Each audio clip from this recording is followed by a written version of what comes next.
nuevo. Que la bendición de Dios cubra a cada uno, a cada familia, a cada matrimonio, a todo el pueblo de Dios. Bueno, creo que el tema que hemos estado hablando, sobre el cual hemos estado elaborando, tiene mucho que ver con esta bendición. Hemos hablado de las palabras del Señor cuando dijo: aprended de mí que soy manso y humilde de corazón, y hallaréis descanso para vuestras almas. Porque mi yugo es fácil y ligera mi carga. Y al final dice: y hallaréis descanso para vuestras almas. Bueno, hemos descubierto que el descanso para nuestras almas es echar toda nuestra solicitud sobre Él, porque Él tiene cuidado de nosotros. En otras palabras, es la confianza en Él, la fe en Él, en su palabra, en lo que Él ha dicho. Confiar en el Señor en paz, en esa tranquilidad, en esa confianza, en esa seguridad de que Él está con nosotros. Es todo lo que Dios ha buscado desde el principio con su pueblo Israel, un pueblo que confiara en Él. Bueno, hablamos cómo es que Israel hicieron enojar a Dios, el pueblo de Dios, en el desierto, por lo cual no entró aquella generación a la tierra prometida. La generación nueva fueron los que entraron, pero la generación antigua no pudo entrar porque no confiaron. Vamos a leer la palabra de Dios sobre esta fe que fue anunciada desde antes. Porque es que David en su salmo, ¿se acuerdan que leímos el Salmo 119, donde David dice: yo caminaré por tus caminos, yo andaré por tus sendas, cuando tú ensanchares mi corazón? Si tú abres mis ojos, si tú abres mi entendimiento, yo entenderé tus estatutos, caminaré por ellos, los guardaré. ¿Qué está haciendo ahí el rey David, o el salmista? Usando la expresión muy mexicana, le está echando la papa caliente a Dios. Y es lo que Dios está diciendo: echa toda vuestra solicitud, echen todas sus cargas sobre mí. No es un insulto echarle la papa caliente. Ustedes saben lo que quiere decir eso. Echar la papa caliente es como echarle el problema a alguien más. Bueno, tenemos un dilema, tenemos una responsabilidad, una carga en cómo caminar con el Señor, cómo guardar sus mandamientos, cómo obedecerle, cómo agradarle en todo. Es una papa caliente, es un dilema para nosotros, porque somos seres muy imperfectos, completamente opuestos a lo que es el corazón de Dios, que es un corazón humilde, porque Él lo dijo: aprended de mí, que soy manso. No nomás dijo: tengo humildad, Él dijo: yo soy manso y humilde de corazón, en verdad, genuino, una humildad genuina. Bueno, como todos sabemos, nuestra naturaleza corre opuesto a esa humildad.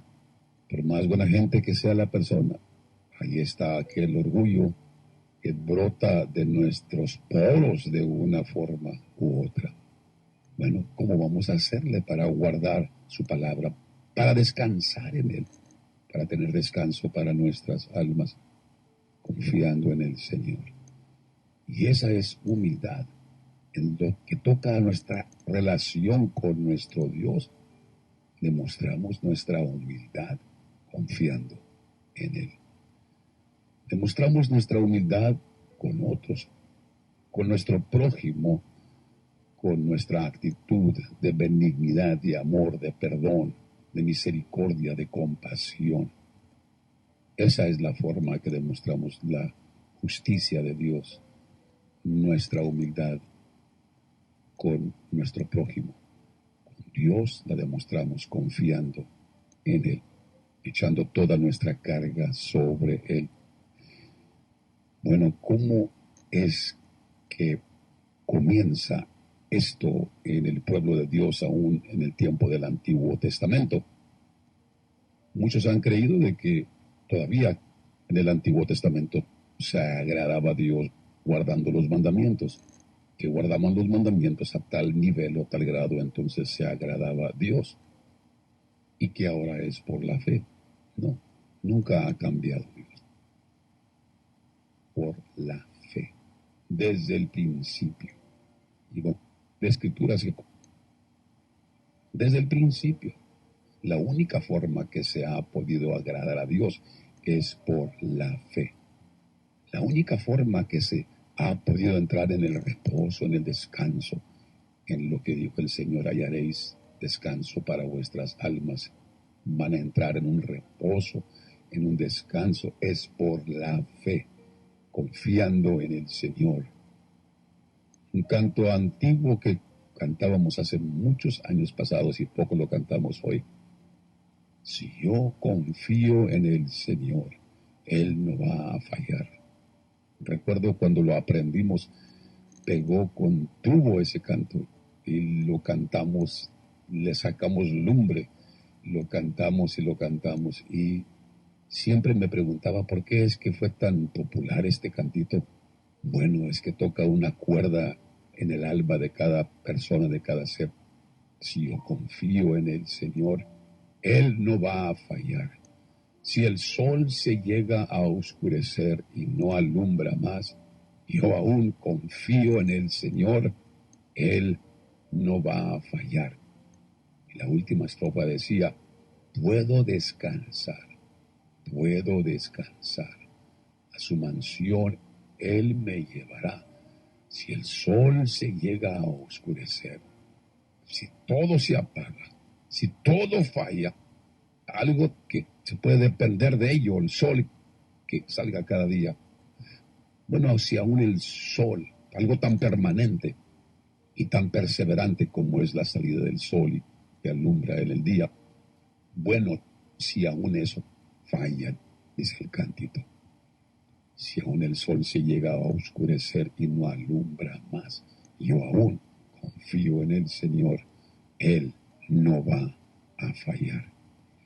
Bueno, quizás no cantemos ese cantito ya, pero sigue siendo una verdad. Desde el principio, entonces, ha sido la única forma de agradar a Dios, de guardar sus mandamientos, de obedecerle, de serle fiel, de caminar en sus caminos, de caminar por las sendas antiguas. Ha sido por la fe. Hay una escritura muy interesante. Tengo delante de mí este día, dejé mi Biblia de la antigua versión, con la cual estoy yo ya acostumbrado de utilizar, y aquí me quedó en mi estudio de grabación la nueva versión internacional, algo interesante, algo diferente, y voy a usarla, así que van a notar los que leen la versión antigua, van a notar las diferencias porque estoy leyendo esta versión, la nueva versión internacional. Vamos a leer en Gálatas capítulo 3 para comprobar este asunto, que la única forma de poder reposar en el Señor, la única forma que nuestra alma puede tener reposo, o esto es algo muy valioso, no se puede comprar con dinero.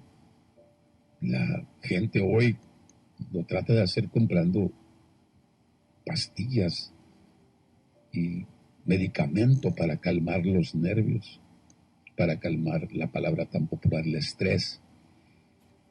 Bueno, la palabra de Dios nos da otro medicamento.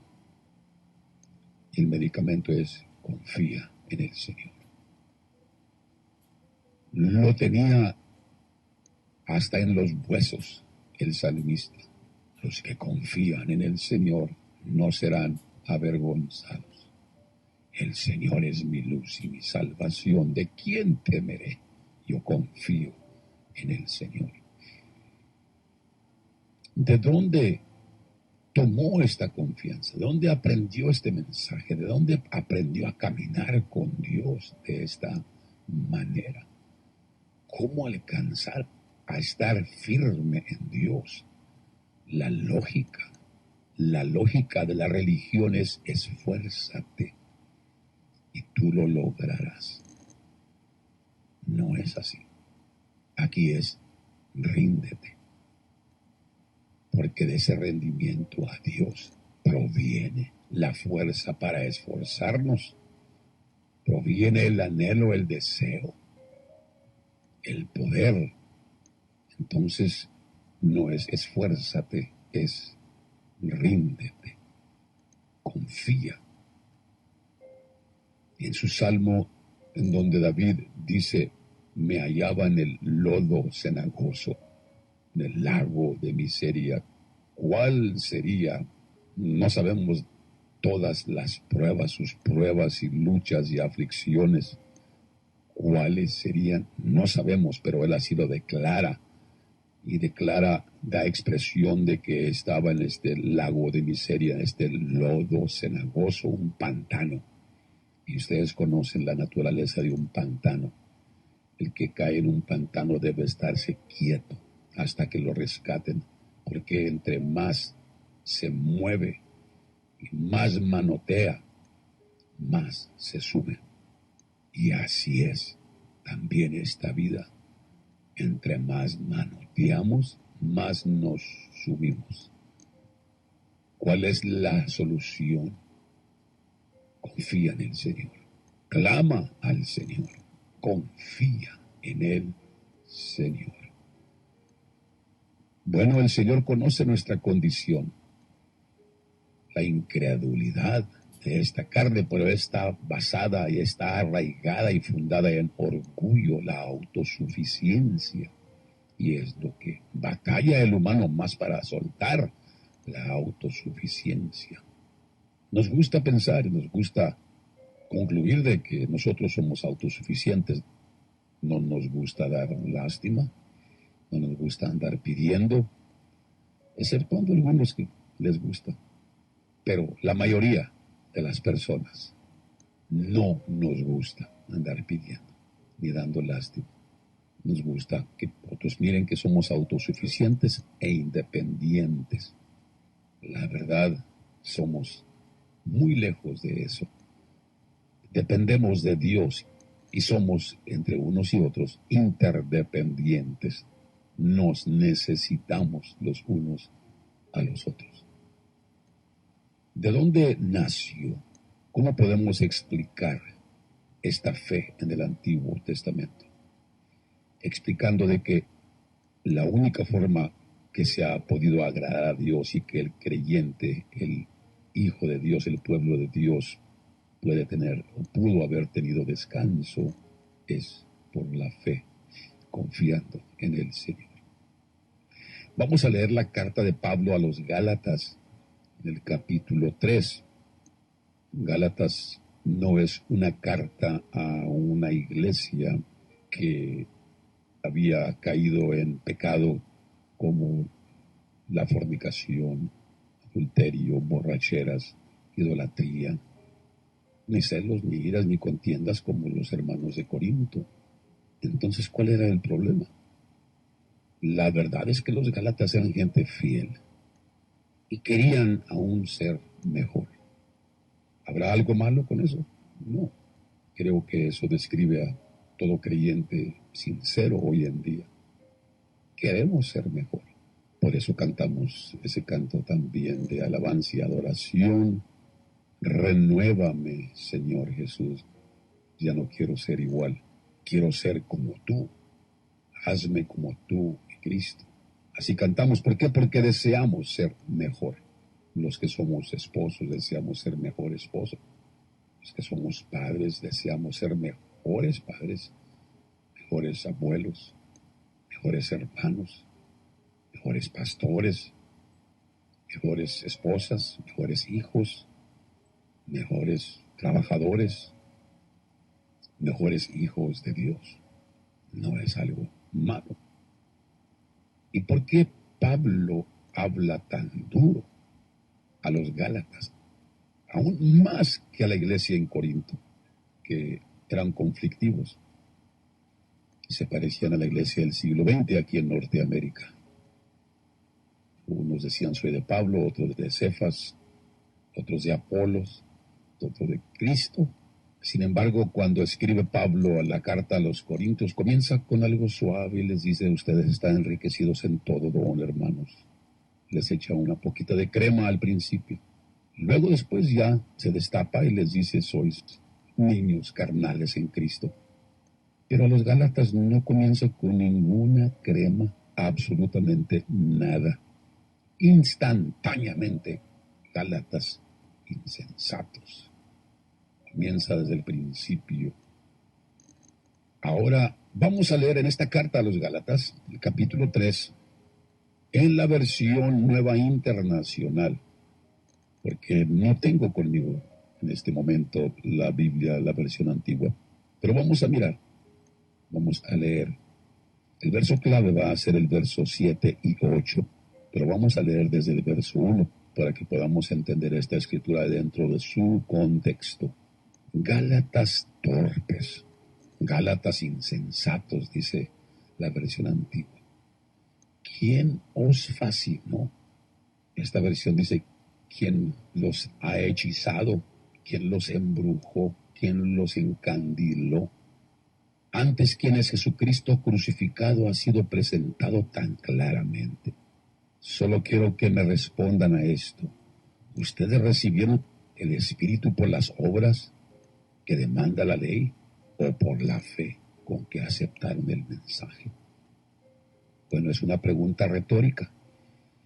No la hace Pablo la pregunta porque no sabe la respuesta, sino que la está haciendo para enfatizar la verdad. Es obvio que recibieron el Espíritu por la fe, no por obras.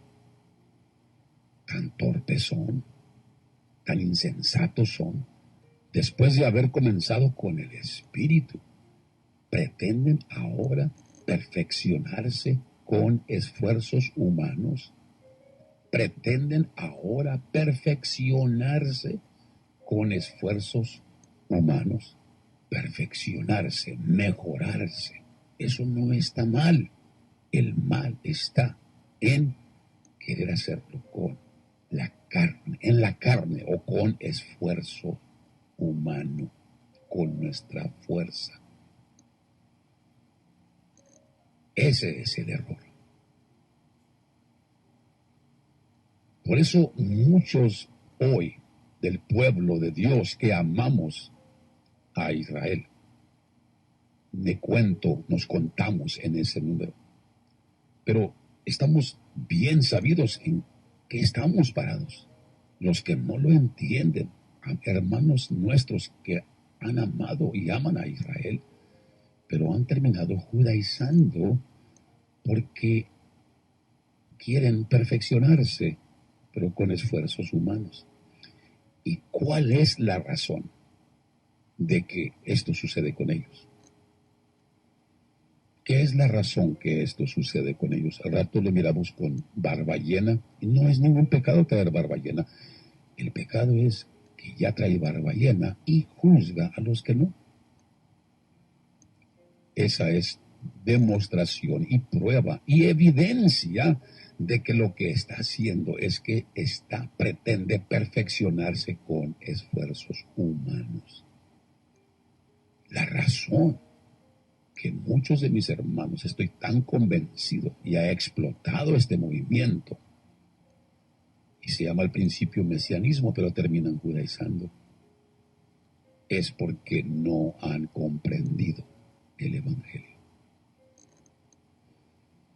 Pablo les dice a los Gálatas: tanto sufrir para nada, todo lo que han sufrido, si es que de veras fue para nada, al darles Dios su Espíritu y a hacer milagros entre ustedes, lo hace por las obras que demanda la ley.